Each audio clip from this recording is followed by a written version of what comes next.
নতুন মামলায় গ্রেফতার সালমান আনিসুল দীপু পলক।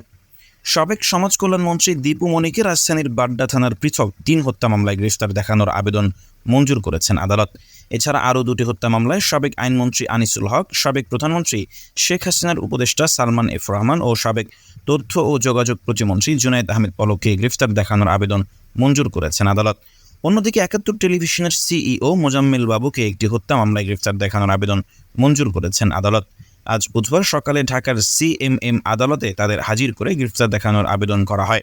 শুনানিকালে দীপুমণি ও মোজাম্মেল বাবুর জামিনের আবেদন করা হয়। আসামির পক্ষে আইনজীবী মোর্শেদ হোসেন শাহীন আসামিদের পক্ষে শুনানি করেন।